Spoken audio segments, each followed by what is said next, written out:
વલસાડ શહેરમાં ચાલતા રસ્તાની કામગીરી નિહાળવા પાલિકા પ્રમુખે એક ઉડતી મુલાકાત લીધી હતી।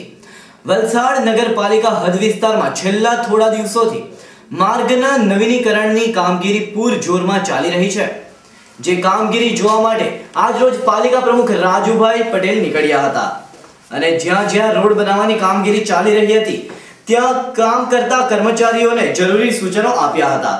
પરંતુ અબ્રામા ગામથી હાઈવેને જોડતા રોડની કામગીરી જોવા ગયા ત્યારે ત્યાંના લોકોએ પ્રમુખ રાજુભાઈ મરચાનો આભાર માન્યો હતો અને સ્થાનિક રહીશોએ જણાવ્યું હતું કે આ રોડ 15 વર્ષમાં પહેલીવાર બની રહ્યો છે અને આ રોડ નવો બનતા સ્થાનિક રહીશોમાં આનંદની લાગણી ફેલાઈ જવા પામી હતી। मनोज भाई प्रेमचंद परमार लगभग मारा तो जन्म दिन में 30 वर्ष थी गया तो मारा से 15 वर्ष थी गया छोरी એટલી ખરાબ હાલત છે કોઈ ચાલતી માણસ બી જવાય હતી એ પરિસ્થિતિ ખરાબ હતી। 10-15 વર્ષ 14 વર્ષ રસ્તો બન્યો તે બદલ તો ઘણું સારું પડ્યું। અમને આવવા જવાની તકલીફ ઓછી, ચોમાસામાં અમને ઘણી તકલીફ પડે।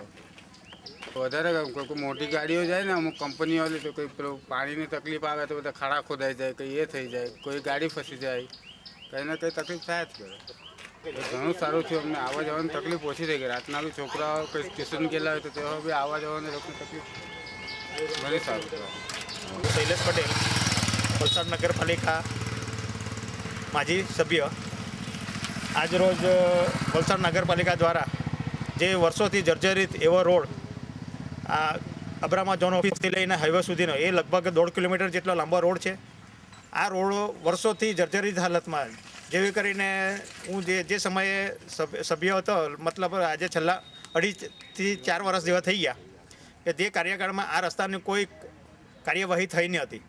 આ રસ્તો લગભગ અબ્રામાની લગભગ 1000 થી 2000 વ્યક્તિ લોકો જે રોજે રોજનું આ રસ્તાનો ઉપયોગ કરે છે ને આ રસ્તો એટલી બધી જર્જરિત હાલતમાં કે વારે ઘડીએ ગામના લોકોની રજૂઆત હતી કે આ રસ્તો ક્યારે બનશે। અમારી આ એક ટીમ, રાજુભાઈની ટીમ, કે જેમણે આ કામને ધ્યાન લઈ આજે એમણે જે કામ પૂરું પાડ્યું છે એ બદલ હું વલસાડ નગરપાલિકા માજી સભ્ય હું રાજુભાઈ મરચાનો તેમજ એમની ટીમનો ખૂબ આભાર માનું છું। જય હિન્દ, ભારત માતા કી જય।